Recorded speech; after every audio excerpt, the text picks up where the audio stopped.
चलिए प्यारे बच्चों, आई होप आप एकदम मस्त और ज़बरदस्त होंगे। आज की क्लास जो रहेगी प्यारे बच्चों हमारी, वो संविधान के अनुच्छेद की क्लास रहेगी, जिसमें हम आपको 1 से 395 तक सारे अनुच्छेद कराएंगे। ठीक है, तो आप जैसा कि जानते हो कि हमारे देश में 26 जनवरी कब, तो 26 जनवरी और आपका प्यारे बच्चों 1950 को संविधान लागू किया गया था।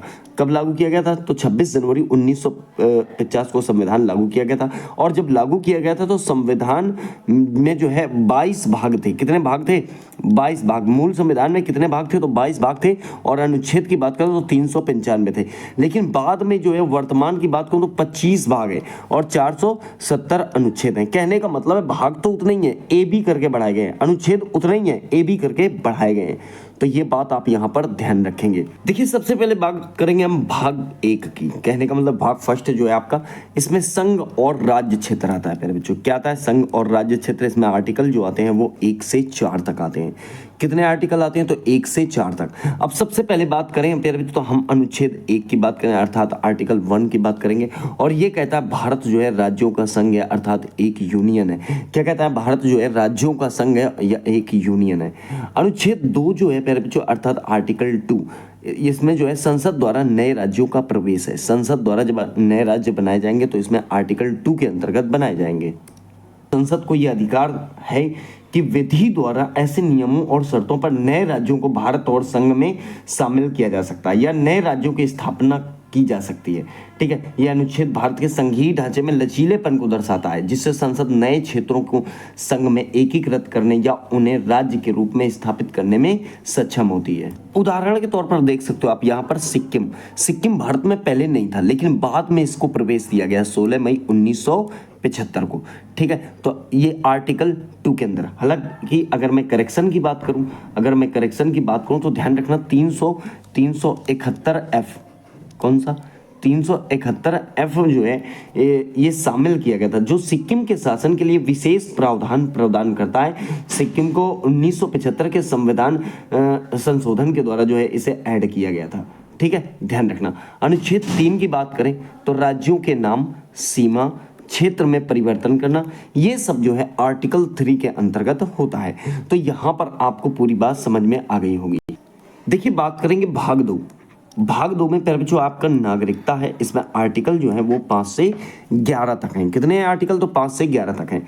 देखिए, भारत में इकहरी नागरिकता है। कैसी नागरिकता है? इकहरी नागरिकता है। और नागरिकता जो है ये ब्रिटेन से ली गई थी। तो कहाँ से ली गई थी? नागरिकता आपकी ब्रिटेन से ली गई थी। आर्टिकल मैंने 5 से 11 तक बताए। देखिए, आर्टिकल 5 की बात करें, अर्थात आर्टिकल 5 की बात करें, तो जब संविधान बना उस समय भारत के सभी लोगों को नागरिकता दी गई। क्या दी गई?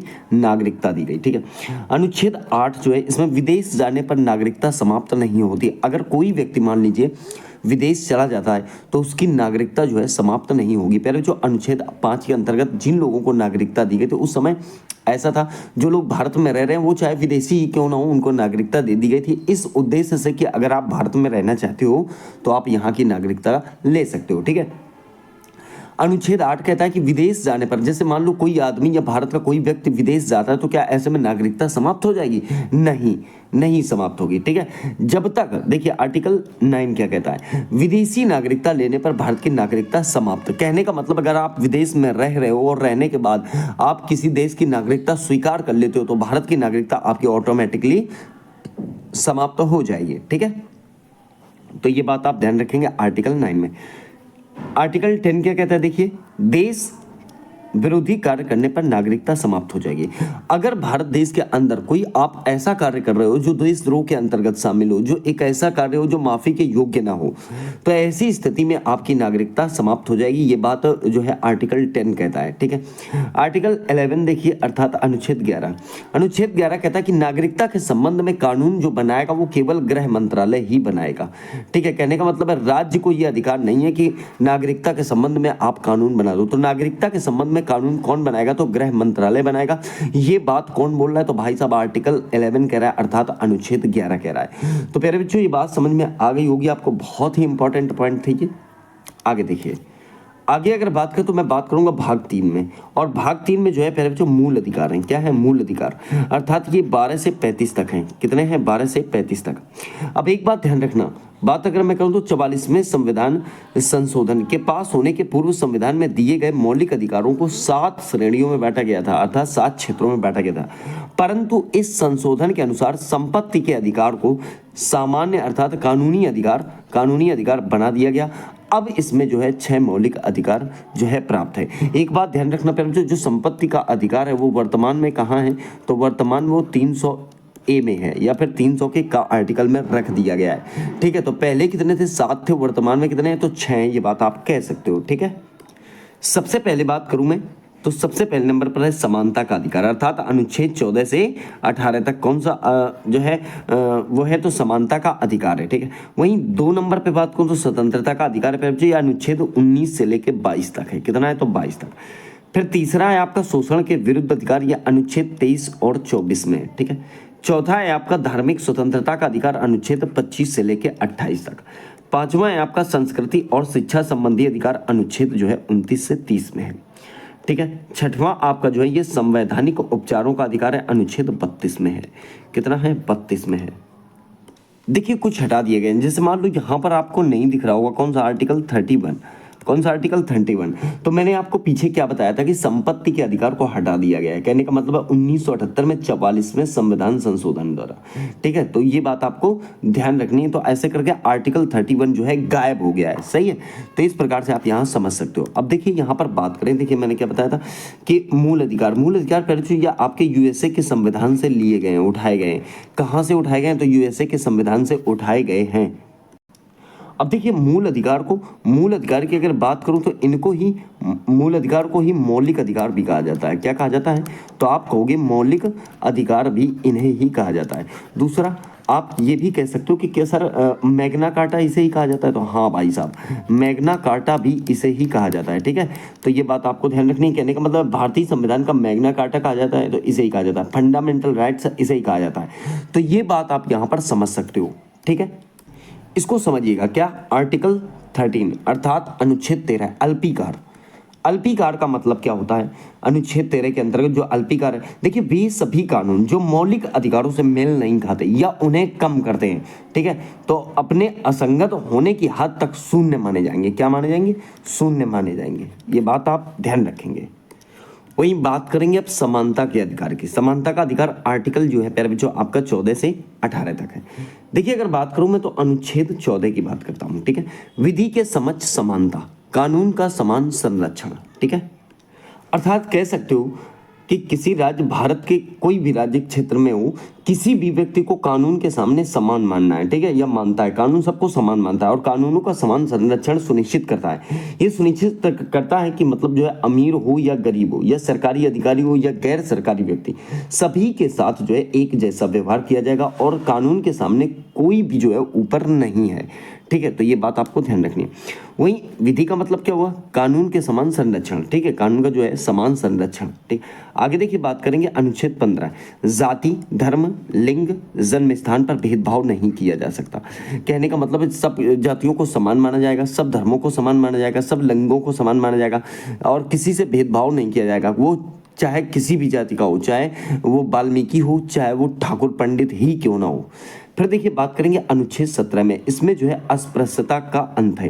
किसका अंत है? पहले तो आप कहोगे सर अस्पृश्यता का अंत, अर्थात अस्पृश्यता है क्या? अस्पृश्यता है क्या? तो आप कहोगे छुआछूत। क्या कहोगे आप? छुआछूत। ठीक है, तो आप जैसे कि जानते हो कि भारत में जो है छुआछूत का अंत हो गया है। वो एक अलग बात है कि कहीं कहीं आज भी तुम्हें अपवाद देखने को मिल जाएगा। अगर आदमी अनपढ़ है तो छुआछूत को मानेगा, पढ़ा लिखा आदमी छुआछूत को नहीं मानता, वो सबको समान मानता है। ठीक है, तो ये बात ध्यान रखना। आर्टिकल 17 ये कहता है कि अब छुआछूत को जो है भारत से समाप्त कर दिया गया है। ठीक है, वहीं आर्टिकल 18 उपाधियों का अंत। कहने का मतलब है जितनी भी उपाधियां थी, जैसे राजा महाराजाओं की उपाधियां थी, इन सबको जो है खत्म कर दिया गया। अब केवल शिक्षा संबंधी उपाधियां जो है आपके पास रह गई हैं। राजा, महाराजा, राय साहब, बहादुर साहब, इन सबको जो है पूर्ण रूप से खत्म कर दिया गया है। ठीक है, चलिए आगे ये बात करेंगे। देखिए स्वतंत्रता का अधिकार, ये जो है आर्टिकल 19 से 22 तक है। सही है, कौन सा अधिकार? स्वतंत्रता का अधिकार। देखिए यहाँ बात करें तो अनुच्छेद 19 सभी तरह की स्वतंत्रताएं हैं। तो कौन कौन सी स्वतंत्रताएं हैं आपके पास? देखिए अभिव्यक्ति की स्वतंत्रता, सभा करने की स्वतंत्रता, संगठन बनाने की स्वतंत्रता, घूमने की स्वतंत्रता, बसने की स्वतंत्रता, संपत्ति खरीदने का अधिकार या व्यवसाय करने की स्वतंत्रता। ये जो आप देख रहे हो यहाँ पर, ये सारी स्वतंत्रताएं आपको मिली हुई हैं, सारी स्वतंत्रताएं आपको मिली हुई हैं। देखिए पहले जो था जम्मू और कश्मीर में जो है हम जमीन नहीं ले सकते थे, लेकिन 2019 में बीजेपी की सरकार ने उसको जो है भारत में पूर्ण रूप से शामिल करने के बाद एक केंद्र शासित राज्य का दर्जा दे दिया है। तो अब जो है हम वहां पर भी संपत्ति खरीद सकते हैं। तो ये आर्टिकल 19 क्या कहता है कि सभी तरह की स्वतंत्रता हमें मिली हुई है। वही बात करें तो अनुच्छेद 20 की अगर बात करें तो देखिए इसमें 3 स्वतंत्रताएं हैं। कौन सी? एक गलती की एक सजा, ठीक है, एक गलती की एक ही सजा। कहने का मतलब है अगर मान लीजिए कोई अपराधी है, उसे एक बार 3 साल की सजा दे दी गई किसी केस के लिए, तो उसे क्या दोबारा 5 साल की सजा दे देंगे? नहीं, ऐसा इम्पॉसिबल है, ठीक है। दूसरा ध्यान रखना, सजा वर्तमान कानून के आधार पर दी जाएगी, ना कि जो कानून बदल दिया गया हो उसके आधार। मान लो कोई बच्चा मर्डर कर देता है, क्या कर देता है? मर्डर कर देता है। अब मर्डर कर दिया गया और मान लो मर्डर उसने किया 2025 में, ठीक है। और जो है 2025 में ही एक बिल आया और ये बोल दिया गया कि ये बिल लागू होगा 2026 में। अब उस मर्डर में जो है 2025 के अनुसार सजा थी 3 साल की। कितने साल की सजा थी? 3 साल की। और बिल आया 2025 में और बोला गया कि लागू करेंगे 2026 में, तो उसे कितने साल की सजा हुई? 3 साल की। अब मर्डर की ही सजा यहाँ पर 2026 में जब वो कानून में बदलाव किया गया तो यहाँ पर सजा हो गई 5 साल की। कितने साल की? 5 साल की। तो आप ये समझ लो कि वो जो व्यक्ति मर्डरर था उसको 3 साल की सजा मिलेगी, ना कि 5 साल की। तो ये बात आपको यहाँ पर ध्यान रखनी है। चलिए, अनुच्छेद जो है 21 प्राण एवं दैहिक स्वतंत्रता अर्थात निजता का अधिकार, ठीक है। देखिए इसमें अगर मैं बात करूं तो जैसे प्राण एवं दैहिक स्वतंत्रता है, इसमें केवल जीवित रहना ही नहीं बल्कि गरिमा और अर्थपूर्ण जीवन जीने का अधिकार भी शामिल होता है, ठीक है। देखिए बात करें अगर आर्टिकल 21 का अर्थात ए, देखिए अनुच्छेद 21 का या ए क्या कहता है? 6 से 14 वर्ष के बच्चों को निःशुल्क शिक्षा, ये आर्टिकल जो है आपको बताता है। और इसमें जो है 2002 में कुछ प्रावधान जोड़े गए थे, ठीक है। अनुच्छेद 22 कुछ स्थितियों में गिरफ्तारी और कारावास से संरक्षण आपको मिल सकता है अनुच्छेद 22 के अंतर्गत, ठीक है। कुछ स्थितियों का मतलब क्या हुआ आप ये समझ लो। कहने का मतलब ऐसा कह सकते हो कि मनमाने ढंग से गिरफ्तारी और नजरबंदी से व्यक्तियों को सुरक्षा प्रदान करता है, जिसमें गिरफ्तार व्यक्ति को गिरफ्तारी के कारण बताए जाने प्लस वकील से परामर्श करने के अधिकार और 24 घंटे के भीतर मजिस्ट्रेट के सामने पेश करने के अधिकार शामिल हैं। हालांकि निवारक नजरबंदी के लिए कुछ अपवाद भी होते हैं। तो यहाँ पर आपने स्वतंत्रता के अधिकार को समझा। चलिए प्यारे बच्चों बात करेंगे आगे। देखिए अगला है हमारा शोषण के विरुद्ध अधिकार अनुच्छेद 23 और 24। अनुच्छेद जो 23 है अर्थात आर्टिकल 23 ये मानव तस्करी और जबरन श्रम के लिए जाता है। अर्थात जो है मानव तस्करी और जबरन श्रम जो है ये कानून के विरुद्ध है और यदि कोई व्यक्ति इसका उल्लंघन करता है तो कानून के अनुसार इसे जो है दंड दिया जाएगा। तो ये बात ध्यान रखनी है, किसी भी प्रकार का चाहे कोई जाति हो, चाहे किसी भी धर्म का व्यक्ति हो, चाहे किसी भी वर्ग का व्यक्ति हो, उसके साथ कोई भेदभाव नहीं किया जा सकता, ठीक है। आर्टिकल 23 के अनुसार। आर्टिकल 24 14 वर्ष से कम आयु के नाबालिगों को खदानों और कारखानों में काम करने से रोकना। अगर कोई कंपनी या किसी घर पर भी, चाहे कोई कंपनी हो या किसी घर पर भी हो, कहीं भी हो, किसी भी क्षेत्र में हो, अगर 14 साल से कम का बच्चा अगर काम करता हुआ पाया गया तो ये समझ लो ये बहुत बड़ा अपराध है। कहने का मतलब नाबालिगों से आप कार्य नहीं करा सकते। तो ये दो जो आर्टिकल आपने यहाँ पर देखे ये सब शोषण के विरुद्ध अधिकार के अंतर्गत आएंगे। इसमें 2 आर्टिकल आते हैं 23 और 24, ठीक है। चलिए आगे यहाँ बात करेंगे। चलिए अगला आता है धार्मिक स्वतंत्रता का अधिकार आर्टिकल 25 से 28, ठीक है। अब देखिए यहाँ पर बात करें आर्टिकल 25 की अर्थात अनुच्छेद 25 के अंतःकरण आता है व्यक्तिगत धार्मिक स्वतंत्रता। अनुच्छेद 28 की बात करें तो ये धार्मिक शिक्षा के लिए न जाना, अर्थात इसको समझिएगा कि शैक्षणिक संस्थानों में धार्मिक शिक्षा से संबंधित स्वतंत्रता का प्रावधान तो है, परंतु ये समझ लीजिए कि किसी भी संस्थान में धार्मिक सिंगल शिक्षा नहीं दी जा सकती। जैसे मान लो कोई इस्लाम धर्म का स्कूल या मदरसा ले लो, तो मदरसा में केवल जो है, मदरसा में केवल उर्दू ही नहीं सिखाई जाएगी, हिंदी इंग्लिश मैथ का भी प्रावधान होता है, बशर्ते दबाव ज़्यादा होता है। मैं ये बात कहूँगा कि शायद उसमें दबाव ज़्यादा होता है, क्योंकि मदरसों के बच्चे जो होते हैं, मैंने ये महसूस किया है कि उन बच्चों को जैसे हिंदी इंग्लिश में उतना ज्ञान नहीं होता जितना उनको शायद इस्लाम के बारे में सिखाया जाता है, ऐसा मैं मानता हूँ। ठीक है, करेंगे अब हम नेक्स्ट पॉइंट पे। अगला है हमारा संस्कृति और शिक्षा संबंधी अधिकार। इसमें आर्टिकल 2 हैं, 29 और 30, और ये है हमारा 5वां मौलिक अधिकार। कौन सा? 5वां। ये वाला था हमारा 4था। ठीक है, अब देखिएगा यहाँ पर अगर मैं बात करूँ तो अनुच्छेद 29 और 30 है।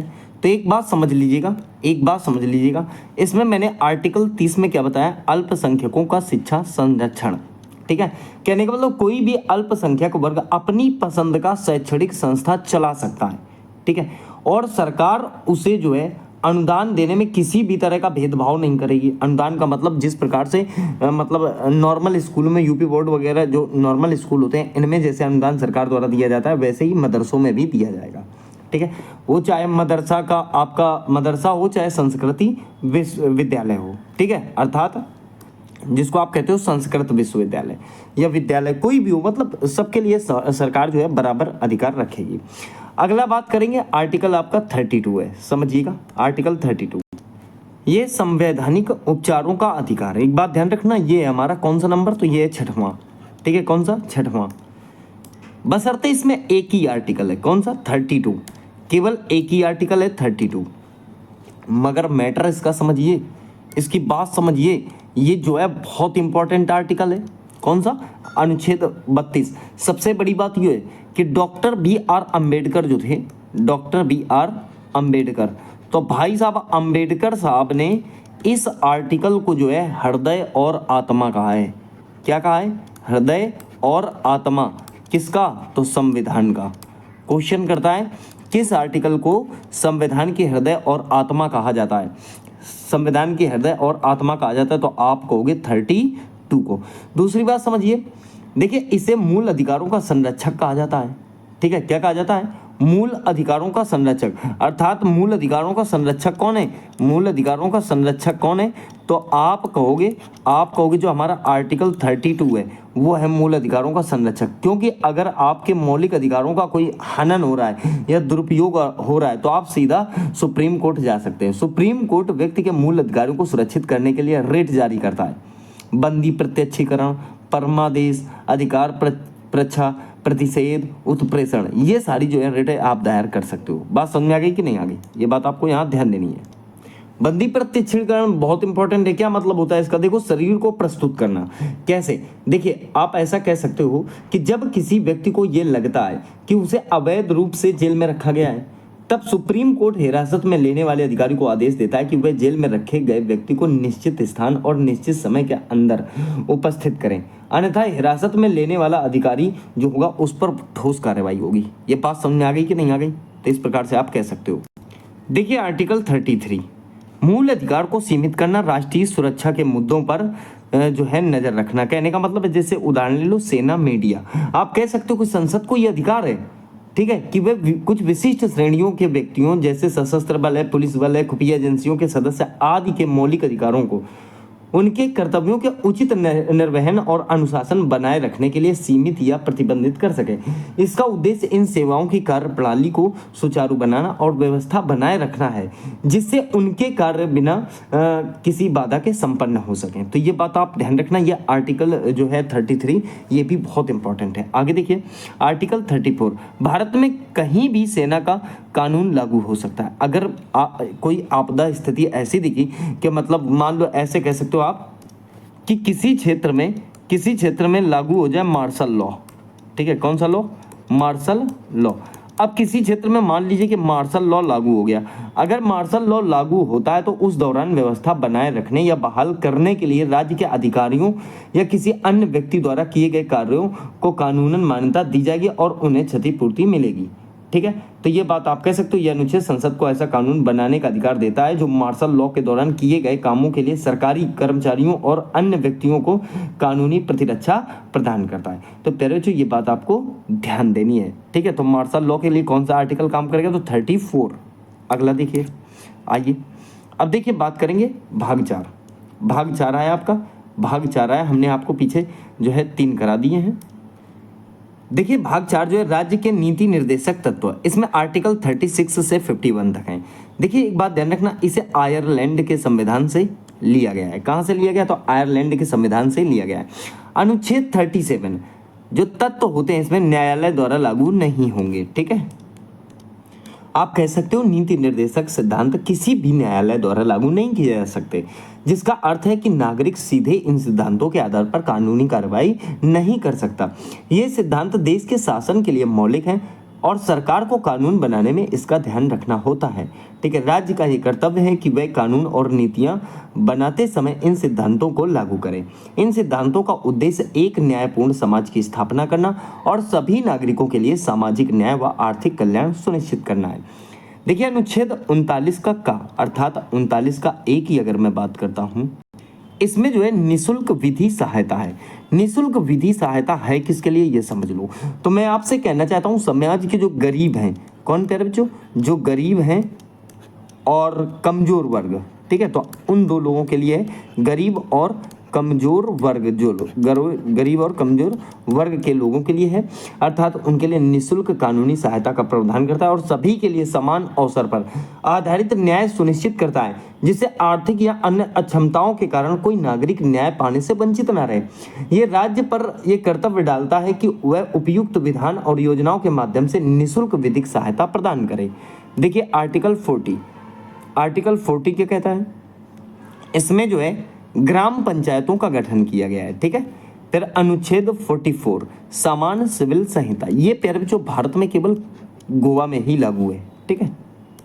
ध्यान रखना गोवा में प्यारे बच्चों ये 1961 को ही लागू हो गई थी, लेकिन इस समय अगर मैं कहूँ सबसे पहले नंबर पर कौन है, केवल गोवा था प्यारे बच्चों। लेकिन अभी क्या चला है, 2025 में मैं आपको क्लास करा रहा हूँ। कब क्लास करा रहा हूँ, ये 2025 में क्लास करा रहा हूँ। तो अब ना ये अब जो है ये आपका उत्तराखंड में भी लागू हो गया है। कहने का मतलब है हमारे यूके में भी लागू हो गया। तो अब आप ये नहीं कह सकते कि केवल गोवा में लागू है, अब ये लागू हो गया 2 राज्यों में। कितने राज्यों में, 2 राज्यों में जो है आपका ये लागू हो गया है। तो ये बात आपको यहाँ पर ध्यान रखनी है, बहुत ही इंपॉर्टेंट पॉइंट है, ठीक है। आगे समझिए, बात करेंगे अनुच्छेद आपका 45 की। 6 वर्ष से कम आयु के बच्चों का स्वास्थ्य का ध्यान रखना सरकार की जिम्मेदारी है, यह आर्टिकल 45 कहता है। आर्टिकल 46 अन्य पिछड़ा वर्ग अर्थात ओबीसी, एससी और एसटी जातियों के आर्थिक और शैक्षिक हितों की उन्नति, यह आपका आर्टिकल 46 देता है, ठीक है। मतलब जो है ओबीसी, एससी, एसटी के लिए जो है शैक्षिक हितों और आर्थिक हितों के लिए इसमें सरकार कुछ प्रावधान देती है। आर्टिकल देखिए 50 की बात करें तो कार्यपालिका से न्यायपालिका को अलग करने का प्रावधान जो है आपका आर्टिकल 50 में है। आर्टिकल 51 अर्थात 51 अंतर्राष्ट्रीय शांति को बढ़ावा देना है। अनुच्छेद 51 कहता है कि अंतर्राष्ट्रीय शांति को जो है बढ़ावा दिया जाएगा। आर्टिकल 51 का जो कर्तव्य है वो भारत की विदेश नीति के लिए एक मार्गदर्शक सिद्धांत के रूप में कार्य करता है और शांतिपूर्ण अंतर्राष्ट्रीय संबंधों और सहयोग पर बल देता है, ठीक है। चलिए अगला देखिए, बात करेंगे भाग 4 का। इसमें प्यारे बच्चों मूल कर्तव्य हैं, ठीक है। भाग 4 का काम है क्या है, तो मूल कर्तव्य है, जिसमें एक आर्टिकल कार्य करता है 51 नंबर, ठीक है। और इसे हम मौलिक कर्तव्यों के रूप से भी जानते हैं, ठीक है। देखिए अनुच्छेद 51 का की अगर बात करें तो इसे 42वां संविधान संशोधन 1976 में सरदार स्वर्ण सिंह समिति द्वारा जोड़ा गया था। और ये कहाँ से लिया गया, तो ये ध्यान रखना ये रूस से लिया गया है, अर्थात रसिया से लिया गया है। भारतीय संविधान में कुल 11 मूल कर्तव्य अर्थात फंडामेंटल ड्यूटीज हैं, ठीक है। शुरुआत में 10 मौलिक कर्तव्य जोड़े गए थे, लेकिन 2002 में 86वें संविधान संशोधन के अधिनियम के माध्यम से जो है इसमें 11वें मौलिक कर्तव्य को जोड़ा गया था, ठीक है। जो आपके 11 मौलिक कर्तव्य हैं वो कुछ ऐसे हैं। मान लीजिए जो पहला मौलिक कर्तव्य है वो संविधान का पालन करना और राष्ट्रगान व राष्ट्रध्वज का सम्मान करना। ये काफी इंपॉर्टेंट है क्या, तो राष्ट्रगान और जो है प्यारे बच्चों आपका राष्ट्रध्वज इनका जो है सम्मान करना सिखाता है। दूसरा, राष्ट्रीय आंदोलन के उच्च आदर्शों को हृदय में संजोना और उनका पालन करना। तीसरा, भारत की प्रभुता, एकता और अखंडता की रक्षा करना है। चौथा, देश की रक्षा करना और राष्ट्र की सेवा करना है। पांचवा, सभी लोगों में समरसता और समान भ्रातृत्व की भावना, कहने का मतलब है भाईचारा पैदा करना होता है। ठीक है, आगे अगर मैं छठवें की बात करूं तो सामाजिक संस्कृति और गौरवशाली जो है परंपरा को महत्व देना होता है। फिर मैं बात करूं आगे सातवां, तो ये पर्यावरण की रक्षा करना है। आठवां जो है वैज्ञानिकता को बढ़ावा देना है। ठीक है, नवां जो है फिर ये सार्वजनिक संपत्ति को सुरक्षित और हिंसा से दूर रखना है। दसवां जो है व्यक्तिगत और सामूहिक गतिविधियों के सभी क्षेत्रों में उत्कर्ष की ओर बढ़ने का प्रयास करना होता है।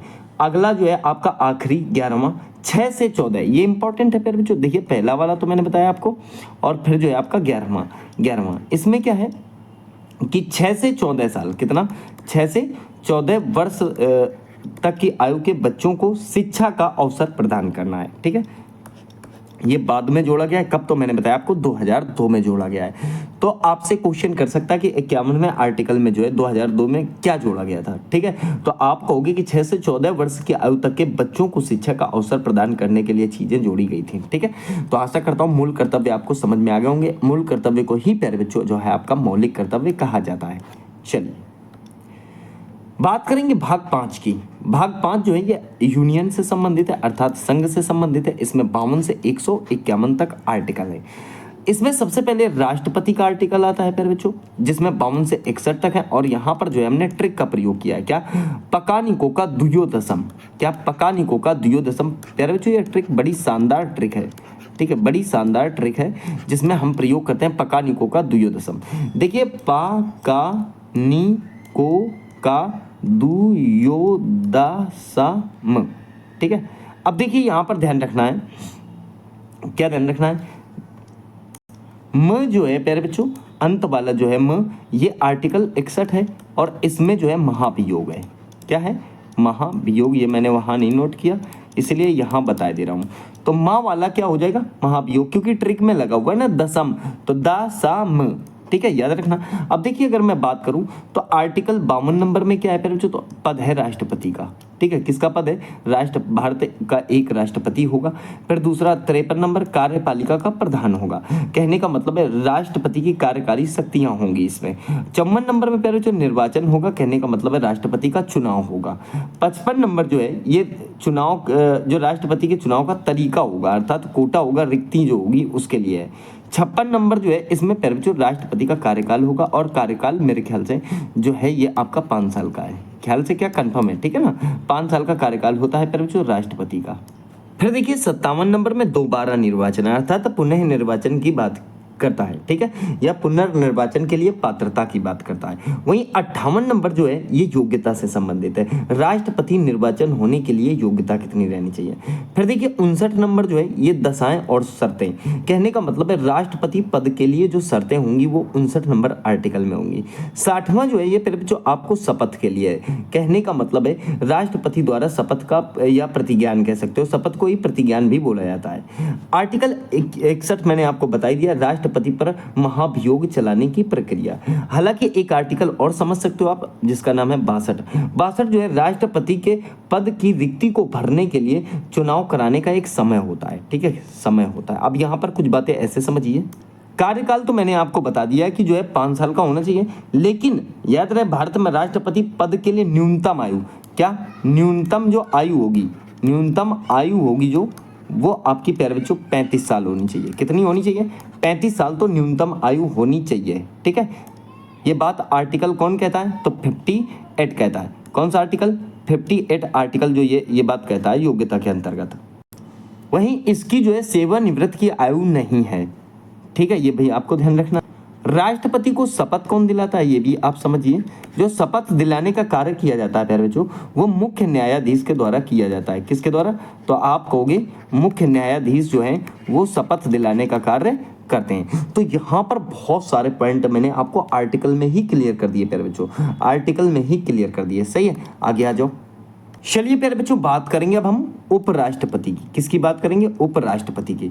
तो समझिएगा एक बात, यहाँ मैंने ट्रिक आपको बता रखी है, उसका निकास शनि। कैसे, तो देखिए उ स यहाँ स का नी का स सा नी। तो यहाँ पर उपराष्ट्रपति के जो आपके आर्टिकल है वो सारे हम ट्रिक से समझने वाले हैं, ठीक है। अब देखिए यहाँ अगर मैं बात करूँ तो आर्टिकल जो है आपका 63 उपराष्ट्रपति पद का उल्लेख करता है, ठीक है। 64 जो है उपराष्ट्रपति का राज्यसभा के पदेन सभापति के रूप में कार्य करना जो है ये आर्टिकल 64 कहता है। 65 अर्थात 65वां, राष्ट्रपति के न होने पर उपराष्ट्रपति द्वारा कार्यवाहक राष्ट्रपति के रूप में कार्य किया जाना तय है, ठीक है। फिर देखिए 66 उपराष्ट्रपति का निर्वाचन है। 67 उपराष्ट्रपति का कार्यकाल है। 68 उपराष्ट्रपति के पद रिक्तियों को भरने का समय है।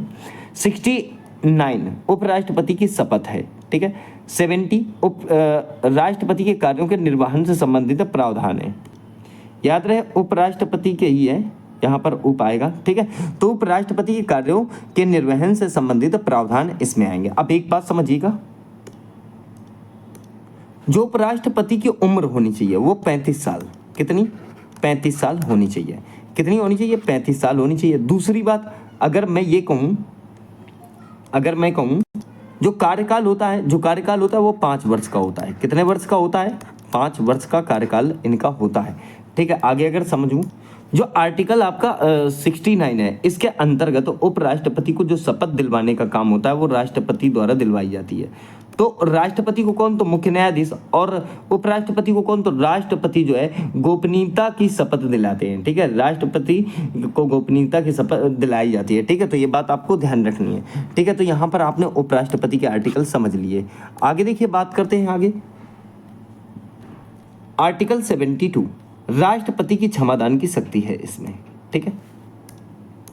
इनके पास ये पावर है, क्या पावर है कि राष्ट्रपति किसी भी अपराध के लिए दोषी ठहराए गए व्यक्ति के दंड को क्षमा कर सकते हैं या उसे निलंबित कर सकते हैं, परिहार या लघुकरण कर सकते हैं या अर्थात कम कर सकते हैं, ठीक है।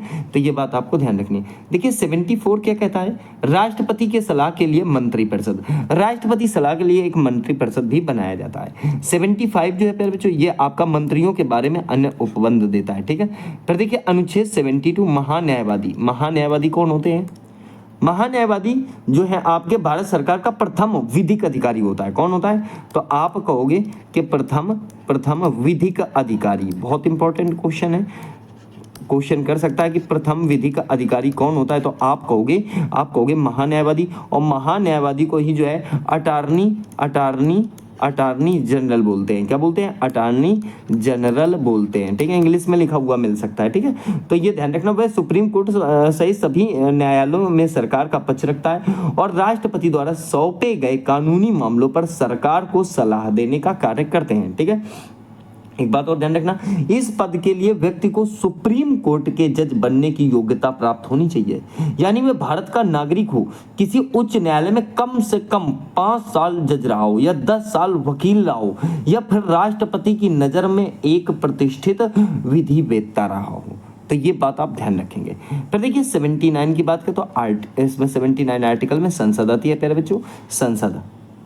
अब तो भारत में पुरानी संसद भवन बन चुके हैं, वरना जो नई संसद भवन बनी थी उसकी नींव प्यारे बच्चों 1921 में रखी गई थी। 1921 में नींव रखी गई थी और भाई साहब 1921 से 27 तक उसमें काम चला था। और 18 जनवरी, मैं आपको डेट बताना चाहता हूँ प्यारे बच्चों, 18 जनवरी 1927 को, भाई साहब कब? तो 18 जनवरी 1927 को, ये समझ लीजिए आपके जो लॉर्ड इरविन थे, कौन थे? Lord Irwin. तो लॉर्ड इरविन ने जो है इसका उद्घाटन किया था, जबकि भारत की निर्वाचित संसद का गठन जो हुआ था वो 17 अप्रैल 1952 को हुआ था, क्योंकि हमारा देश 1947 में आजाद हुआ था, ठीक है। अब अगर बात करूं तो इसका डिजाइन किसने किया था प्यारे बच्चों? इस संसद का डिजाइन किसने किया था? तो डिजाइन में आपको एक बात ध्यान रखनी है, डिजाइन में आपको याद रखना है नाम एडविन लुटियंस। क्या नाम याद रखोगे? Edwin Lutyens. और दूसरा एक और थे प्यारे बच्चों, एक और थे सर हर्बर्ट। क्या नाम था उनका? सर हर्बर्ट और बेकर। बेकार नहीं है प्यारे बच्चों, बेकर है, ठीक है, बेकार मत करना। तो इस प्रकार से आप इस बात को ध्यान रख सकते हो। मैं अगर कहूँ भारत में नई संसद भवन का निर्माण कब हुआ था? कौन सी वाली का प्यारे बच्चों? नई। तो आप जानते हो कि इसका जो काम शुरू हुआ था वो 2020 में शुरू हुआ था। काम कब शुरू हुआ था? तो आप कहोगे 2020 में शुरू हुआ था, लेकिन कंप्लीट कब हुई? तो 2000 ये आपकी 23 में कंप्लीट हुई थी। कब कंप्लीट हुई थी? 2023 में कंप्लीट हुई थी। प्यारे बच्चों 28 मई 2023 को नरेंद्र मोदी द्वारा जो है इसकी स्थापना की गई थी। इसकी स्थापना जो है, मतलब स्थापना का मतलब उद्घाटन किया गया था, सॉरी, उस उद्घाटन किया गया था, क्योंकि स्थापना तो यहाँ पर की गई होगी कहीं। तो इस प्रकार से आप ये कह सकते हो। और सेंट्रल विस्टा पुनर्विकास परियोजना का हिस्सा है। कौन सा? सेंट्रल विस्टा पुनर्विकास योजना का हिस्सा है। ये बात आप याद रखेंगे, ठीक है। चलिए आगे बात करते हैं। आर्टिकल जो है आपका, आर्टिकल जो है 80 अर्थात राज्यसभा का वर्णन है, ठीक है। तो यहाँ पर ट्रिक एक याद रखना तीनों के लिए प्यारे बच्चों, सरला, ठीक है।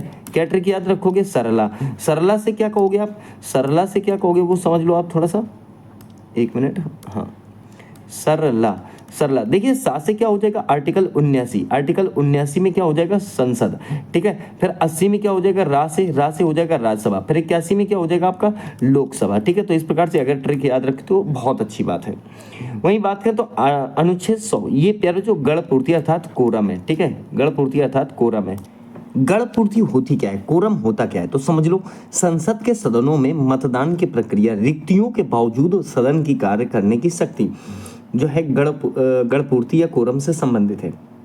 इसमें ये बात बोली गई है कि प्रत्येक सदन में निर्णय उपस्थित और मत देने वाले सदस्यों के बहुमत से होंगे, ठीक है। और मतों की बराबरी की स्थिति में अध्यक्ष या सभापति निर्णायक मत डालेंगे। अगर बराबर काउंटिंग हो गई, मान लो एग्जाम्पल ले लो कि 10-10 हैं दोनों के, तो वो फिर जो है ऐसी स्थिति में अध्यक्ष या सभापति निर्णायक मत डालेंगे। साथ ही सदन में कामकाज के लिए गण पूर्ति का होना आवश्यक है, जो कुल सदस्यों का 10वां हिस्सा होता है, ठीक है। चलिए बात करेंगे, अगला आर्टिकल है आपका प्यारे बच्चों 108 संयुक्त अधिवेशन के लिए, ठीक है। फिर देखिए अनुच्छेद 110 ये आपका धन विधेयक का मोस्ट इंपॉर्टेंट है प्यारे बच्चों। ये जितने भी हैं यहाँ पर ना, ये जो आपको इस पेज में दिख रहे हैं, यहाँ से एक क्वेश्चन तो हर एग्जाम में आ जाता है, ठीक है ना। एक क्वेश्चन तो हर एग्जाम में आ जाता है, जिसमें यूपीएसआई में तो भर भर के पूछा जाएगा, ठीक है। चलो आगे आ जाओ। अगला बात करें भाग 5। भाग 5 जो है ये यूनियन संघ अर्थात आप कह सकते हो 52 से 151 में तो हम चल ही रहे हैं। देखिए अगर मैं बात करूं तो एक बात ध्यान देना, यहाँ पर अनुच्छेद 112 बजट के लिए है, ठीक है। अनुच्छेद 112 बजट के लिए है। देखिए अगर मैं बात करूं तो बजट के बारे में मैं थोड़ी सी बात आपसे करना चाहूँगा, ठीक है। कहने का मतलब है बजट होता क्या है। तो आप ऐसा कह सकते हो क्या कि बजट जो शब्द है ये फ्रांसीसी शब्द है। कैसा शब्द है? फ्रांसीसी शब्द है, पहले तो ये समझ लो। और इसका निर्माण फ्रांसीसी शब्द बूजे से हुआ है। किससे? बूजे से हुआ है। और बूजे का अर्थ क्या है? तो चमड़े का थैला। किसका थैला? तो आप कहोगे चमड़े का छोटा थैला, ठीक है। तो चमड़े का छोटा थैला। अब इसको नाम चमड़े का छोटा थैला क्यों दिया गया, ये भी सोचने वाली बात है। तो इसका नाम चमड़े का छोटा थैला इसलिए दिया गया था प्यारे बच्चों, क्योंकि देखिए 1773 ईस्वी की बात है। कब की बात है? 1773 ईस्वी की बात है। 1773 में ब्रिटिश जो वित्त मंत्री थे उनका नाम था रॉबर्ट वालपोल, ठीक है। क्या नाम था? वालपोल लिखना, ठीक है। रॉबर्ट वालपोल जो थे देश की आर्थिक स्थिति का लेखा जोखा चमड़े के एक बैग में रख कर लाए थे, जिसके कारण इसे बजट कहा जाने लगा, ठीक है। एक बात और ध्यान रखना, भारत में सर्वप्रथम बजट जो है 1860 को डेट है इसकी टोटल, ये आपके 18 फरवरी 1860 को बजट प्रस्तुत करने के लिए एक आदमी थे जिनका नाम था जेम्स विल्सन। क्या नाम था प्यारे बच्चों? नाम याद रखना, जेम्स विल्सन, ठीक है। तो जेम्स विल्सन ने को जो है जाता है, उस समय भारत में लॉर्ड कैनिंग का कार्यकाल था, इसलिए विल्सन को भारतीय बजट का जनक कहा जाता है। क्या कहा जाता है इनको? क्या? तो आप कहोगे सर भारतीय बजट का जनक। क्वेश्चन कहता है कि भारतीय बजट का जनक किसे कहते हैं, जनक किसे कहते हैं? तो आप क्या कहोगे? आप कहोगे कि विल्सन को कहा जाता है। पूरा नाम मैंने आपको क्या बताया? James Wilson. पूरा नाम क्या बताया? जेम्स विल्सन को भारतीय बजट का जनक कहा जाता है। आप हमें कमेंट में एक जवाब दीजिए प्यारे बच्चों, जो जितने भी लोग देख रहे हो, जवाब ये दीजिए कि 26 नवंबर 1947 को स्वतंत्र भारत का पहला बजट आया था और ये बजट किसके द्वारा प्रस्तुत किया गया था, ठीक है, ये बताइए आप, क्या कहा मैंने? 26 नवंबर 1947 को स्वतंत्र भारत का पहला बजट वित्त मंत्री के द्वारा रखा गया था, उनका नाम क्या था? ठीक है, चलिए अब आगे बात करेंगे। तो देखिए आर्टिकल जो है आपका 116 ये लेखानुदान के लिए है। आर्टिकल 117 पैरा जो ये इसमें वित्त विधेयक है, काफी इंपॉर्टेंट है। आर्टिकल जो है 123 राष्ट्रपति द्वारा अध्यादेश जारी करने की शक्ति है, या राष्ट्रपति का अध्यादेश है। ठीक है, अनुच्छेद 124 इसमें एससी के गठन की चर्चा है। ठीक है, अनुच्छेद 129 इसमें अभिलेखों का वर्णन किया गया है। अनुच्छेद जो है 137 इसमें न्यायिक पुनरावलोकन है, पुनरावलोकन है प्यारे बच्चों। ठीक है, पुनरावलोकन। अनुच्छेद 148 सीएजी के पद की चर्चा, सीएजी। देखिए अगर सीएजी की फुल फॉर्म बहुत पूछी जाती है, आप क्या कहोगे? Comptroller and auditor general of India. याद रखना, comptroller and auditor general of India कहने का मतलब भारत के नियंत्रक और महालेखा परीक्षक, भारत के नियंत्रक और महालेखा परीक्षक। ठीक है, ये बात आपको यहाँ पर याद रखनी है। सही है, चलिए आगे देखिए बात करेंगे, हम बात करेंगे भाग 6 की। किसकी बात करेंगे? भाग 6 की। और इसमें जो है राज्यों का वर्णन किया गया है, 152 से लेके पैर 237 तक है, 152 से 237 तक। तो यहाँ ध्यान रखना, सबसे पहले मैं राज्यपाल की बात करूंगा। किसकी बात करूंगा? राज्यपाल की बात करूंगा। तो पैर बच्चों यहाँ पर ट्रिक्स का प्रयोग हमने किया है। ठीक है, किसका प्रयोग किया हमने? ट्रिक्स का प्रयोग किया है। तो देखिए ट्रिक क्या है? राजा का नाक योगा से साफ, इतना याद रखना, राजा का नाक योगा से साफ। ठीक है, तो राजा का नाक योगा से साफ। अनुच्छेद 153 राज्यपाल का पद है। ठीक है, अनुच्छेद 154 इसमें कार्यपालिका आती है। अनुच्छेद 155 नियुक्ति, ठीक है, नियुक्ति आती है। और अनुच्छेद 156 कार्यकाल आता है। अनुच्छेद 157 योग्यताएं आती हैं। अनुच्छेद 158 शर्तें आती है। अनुच्छेद 159 शपथ आते हैं। ठीक है, और ध्यान देना एक बात को, ध्यान ये देना कि अनुच्छेद 161 राज्यपाल की क्षमादान की शक्ति आती है। ठीक है, अब आप एक बात कहोगे कि सर आपने 59 बता दिया, 60 क्यों नहीं बताया? 60 क्यों नहीं बताया? तो इतना इंपॉर्टेंट नहीं है, लेकिन समझ लो।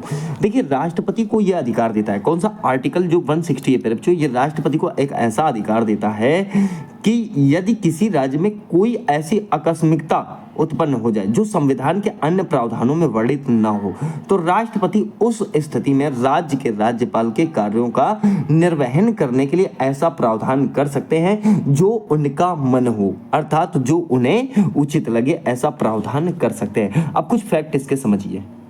देखिए अनुच्छेद 157 ये कहता है कि राज्यपाल बनने के लिए कम से कम उम्र कितनी होनी चाहिए? 35 वर्ष तो उम्र होनी चाहिए। ठीक है, ये बात आपको ध्यान रखनी है। अगर कार्यकाल की बात करूं प्यारे बच्चों, तो कार्यकाल तो राज्यपाल का 5 वर्ष का ही होता है। कितना होता है? 5 वर्ष का। लेकिन एक फैक्ट है, फैक्ट क्या है? लेकिन वे राष्ट्रपति के प्रसाद पर्यंत पद धारण कर सकते हैं। मतलब कि राष्ट्रपति द्वारा उन्हें किसी भी समय पद से हटाया जा सकता है, चाहे 5 वर्ष का कार्यकाल पूरा हुआ हो या ना हुआ हो। ठीक है, अब देखिए एक बात और समझिए।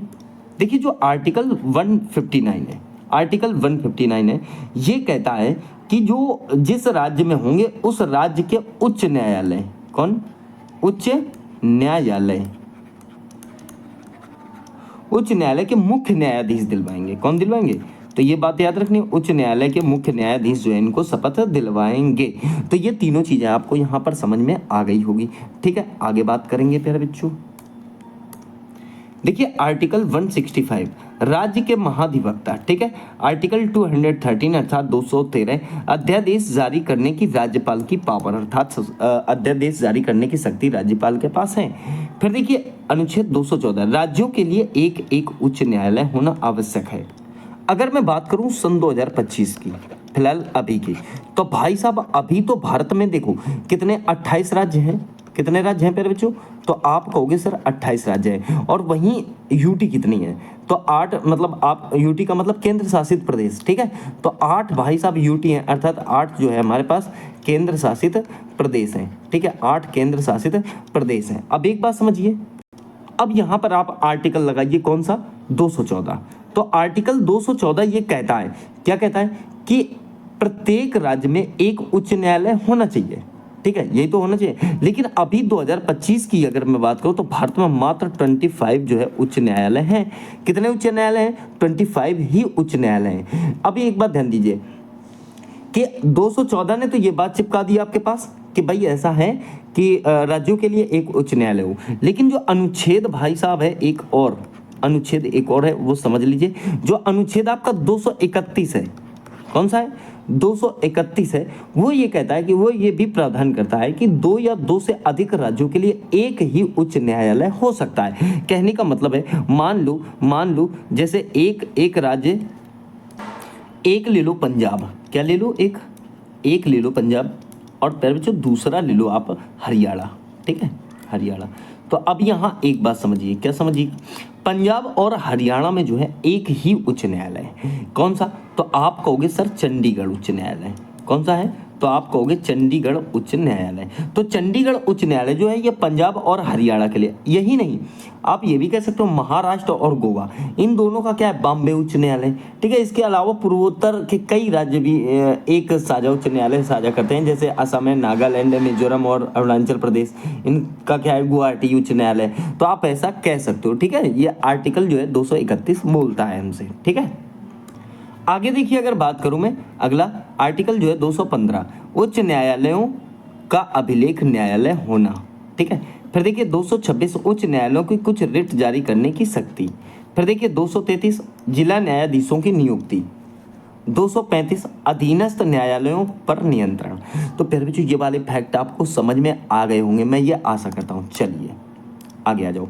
देखिए भाग 7 की बात करें, किसकी, भाग 7 की अगर मैं बात करूं तो एक बात ध्यान दीजिए, तो 7वें में देखिए 7वां संशोधन अधिनियम 1956 द्वारा इसे जो है फिर बच्चों निरस्त कर दिया गया, कहने का मतलब खत्म कर दिया गया। इसमें आर्टिकल कौन सा था, तो आप कहोगे सर 238 नंबर, अर्थात 238 आर्टिकल जो था इसे खत्म कर दिया गया। देखिए बात करेंगे भाग 8 की, ठीक है। भाग 8 में जो है केंद्र शासित प्रदेश आते हैं, अनुच्छेद 239 से लेके 42 तक।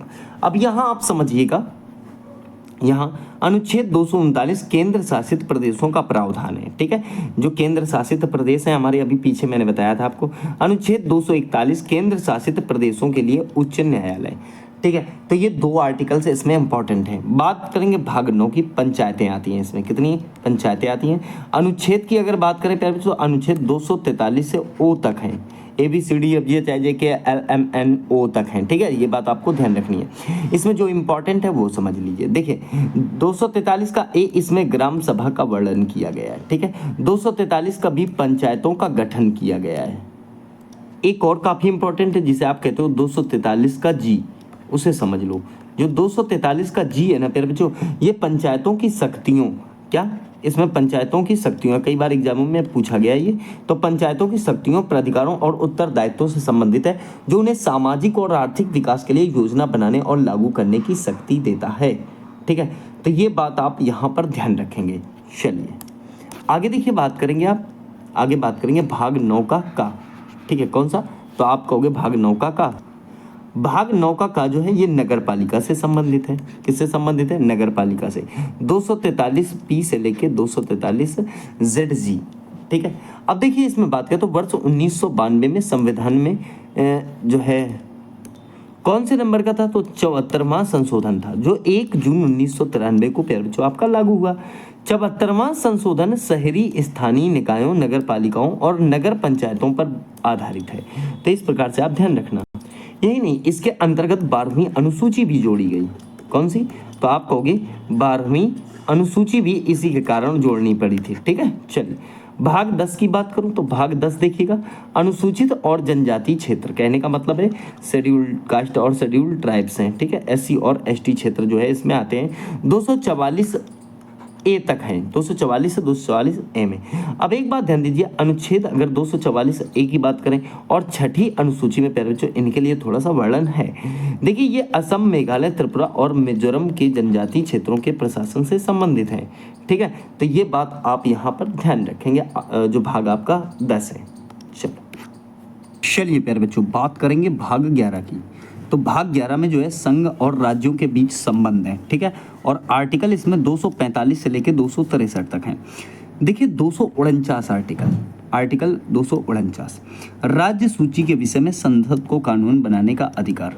देखिए अगर राज्य सूची में कोई परिवर्तन करना है तो उसमें जो कानून कौन बनाएगा, तो संसद ही बनाएगा, भले ही वो राज्य सूची के विषय क्यों ना हो। ठीक है, वहीं बात करेंगे आर्टिकल 253 की, तो संसद को राज्यों में अंतर्राष्ट्रीय संधि को लागू करने का अधिकार प्राप्त है। ठीक है, किसको, तो संसद को। फिर देखिए अनुच्छेद 262, आर्टिकल 262 262, नदियां राज्य सूची का विषय हैं। ये बात आपको ध्यान रखनी है, क्योंकि नदियों में जो है सबका कंट्रोल होता है, इसीलिए जो है ये राज्य सूची का विषय होता है। अनुच्छेद 263, अंतर्राज्यीय जो है परिषद, अंतर्राज्यीय परिषद जो होती हैं वो आर्टिकल 263 के अंतर्गत कार्य करेंगी। तो ये 4 आर्टिकल जो है आपको यहाँ पर ध्यान रखने हैं भाग 11 में। भाग 12 बात करें प्यारे बच्चों, तो ये वित्त, संवित्त, संविदाएं, वाद विवाद इसमें आते हैं। तो ये 264 से लेकर 300A आर्टिकल तक हैं, ये बात आपको ध्यान रखनी है। देखिए अगर मैं बात करूं तो आर्टिकल जो है आपका 266 ये संपत्ति संचित निधि का है। ठीक है, संचित निधि, बात अगर करूं संचित निधि की, तो देखिए आर्टिकल 266 के तहत भारत सरकार का मुख्य केंद्रीय वित्तीय भंडार है, जहां सभी सरकारी राजस्व जैसे कि कर, ऋण और गैर कर आय जमा होते हैं, और जहां से संसद की पूर्व अनुमति से ही सभी सरकारी खर्च किए जाते हैं। ये देश के सार्वजनिक वित्त की रीढ़ है। आप ये समझ लो कि अगर क्वेश्चन करता है कि वित्त की रीढ़ किसे कहते हैं या वित्त की रीढ़ किस आर्टिकल को कहते हैं, तो प्यारे बच्चों वित्त की जो रीढ़ होती है वो आर्टिकल आपका 266 है। ठीक है, और इसके तहत राष्ट्रपति, न्यायाधीशों और संसद के सदस्यों के वेतन जैसे भारतीय व्यय भी किए जाते हैं। तो ये बात आपको समझ में आ गई होगी। ठीक है, देखिए अगला आर्टिकल आता है हमारा अनुच्छेद 267 267, आकस्मिक निधि। ठीक है, ये क्या है ये समझ लीजिए। आप ऐसा कह सकते हो कि एक बचत कोष है जो अप्रत्याशित वित्तीय संकटों या आपातकालीन स्थितियों से निपटने के लिए अलग रखा जाता है। ये व्यक्तिगत स्तर पर नौकरी छूटना, बीमारी या कार का खराब होना जैसी स्थितियों में काम आती है। ठीक है, और सरकारी स्तर पर बाढ़, दंगे या आतंकवादी हमलों जैसी राष्ट्रीय आपात, तो ये मैं चूंकि कार का तो ये मैंने बता दिया कि व्यक्तिगत स्तर पर। ठीक है, जैसे आप खुद के लिए स्टोर करते हो ना कि बैंक में पैसा जमा कर दिया, ऐसे ही जो है सरकार जैसे बाढ़, दंगा, आतंकवादी हमला या इमरजेंसी लगने पर इसका प्रयोग किया जाता है। ठीक है, बात करेंगे आर्टिकल 280 वित्त आयोग। इसमें क्या है, वित्त आयोग। और फिर देखिए 300 का अर्थात या 300 का ए, आर्टिकल 300 का ए, संपत्ति का अधिकार मैंने पीछे बताया था आपको, वहाँ से हटा दिया गया था 1978 में 44वें संविधान संशोधन द्वारा इसमें रखा गया था। ठीक है, चलिए आगे देखिए बात करेंगे भाग 13। भाग 13 में भारत के राज्य क्षेत्र के भीतर व्यापार वाणिज्य 301 से 307 आर्टिकल काम करते हैं। इसमें एक ही आर्टिकल इंपॉर्टेंट है 301, भारत में व्यापार और वाणिज्य की स्वतंत्रता। हम कहीं भी भारत के अंदर जो है व्यापार कर सकते हैं। ठीक है, फिर बात करेंगे भाग 14 में, भाग संघ और राज्यों के अधीन सेवाएं। ठीक है, 308 से लेकर 323 तक इसमें आर्टिकल है। सबसे इंपॉर्टेंट आर्टिकल क्या है वो समझिए। देखिए आर्टिकल 312 कहने का मतलब 312 अनुच्छेद, अखिल भारतीय सेवा का सृजन। ठीक है, अखिल भारतीय सेवा का सृजन, इसका जो काम होता है अखिल भारतीय सेवा का, वो काम होता है देश की एकीकृत प्रशासन को सुनिश्चित करती है। ठीक है, जैसे IAS है, IPS है, IFS है, ये सारी चीज़ जिसमें सरकारी नीतियों का जो है प्रभावी ढंग से कार्यान्वयन और कानून, दूसरा प्रवर्तन और वन एवं पर्यावरण का प्रबंधन शामिल होता है। ठीक है, अनुच्छेद 315 ये बहुत इंपॉर्टेंट है। ठीक है, इंपॉर्टेंट तो ये दोनों है पर जो मोस्ट इंपॉर्टेंट है। ठीक है, तो इसमें UPSC और PCS की चर्चा की गई है। ठीक है, फिर देखिए भाग 14 का ए या का अधिकरण है इसमें 323A से 323B में। तो 323 का ए अर्थात न्यायाधिकरण होता है, ट्रिब्यूनेट। ठीक है, फिर देखिए बात करेंगे अनुच्छेद 324, लेकिन ये भाग कौन सा है प्यारे बच्चों, तो ये भाग है आपका 15। इसमें जो है निर्वाचन, बहुत इंपॉर्टेंट पॉइंट है, क्वेश्चन में पूछता है कि निर्वाचन का जो है वर्णन किस भाग में किया जाता है।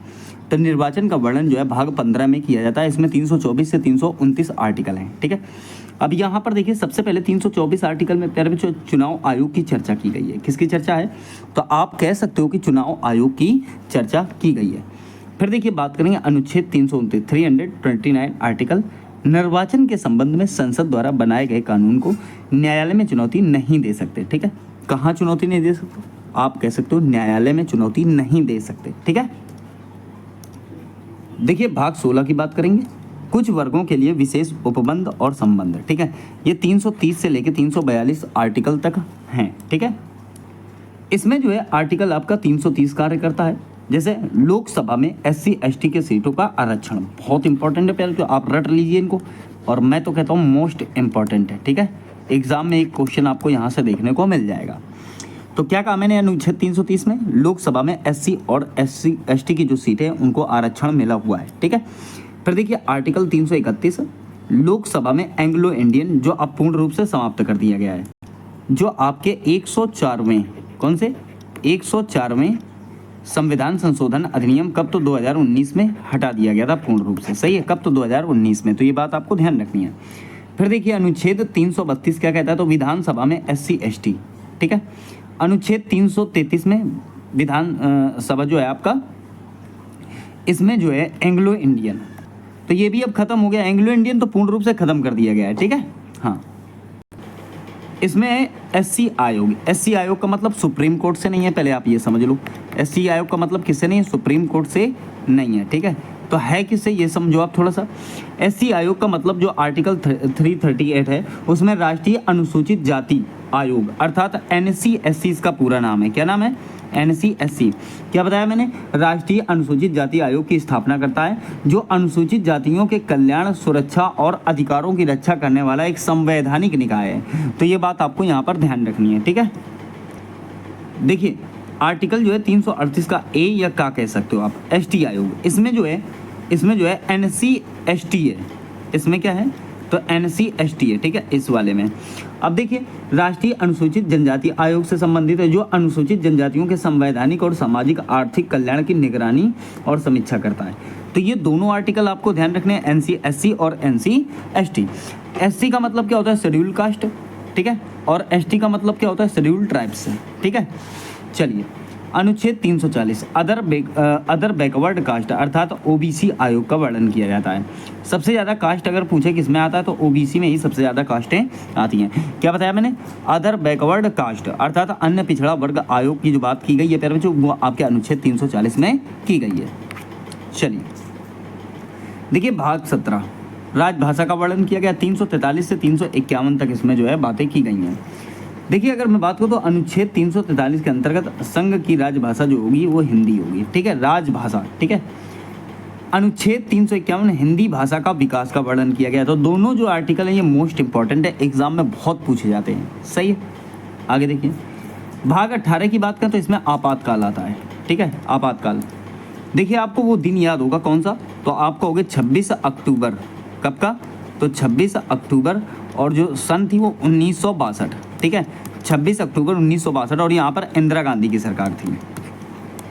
किसकी, तो इंदिरा गांधी की सरकार थी। तो पहली बार जो है 26 अक्टूबर 1962 को भारत चीन युद्ध के दौरान अनुच्छेद 352 के तहत, किसके तहत, यहाँ देखिए जो आर्टिकल 352 है, अनुच्छेद 352 के तहत लगाया गया था, जब भारत की सुरक्षा को बाहरी आक्रमण से खतरा घोषित किया गया। ये आपातकाल 10 जनवरी 1968 तक चला था।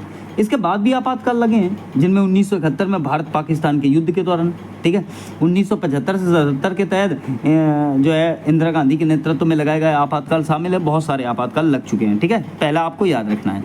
तो आपातकाल आपने समझ लिया, 352 में मैंने बताया राष्ट्रीय आपातकाल जो है 352 में लगाया जाता है। फिर देखिए राष्ट्रीय आपातकाल का मतलब मैंने आपको बताया युद्ध की ऐसी कोई स्थिति होगी तो आपको ये समझ सकते हो।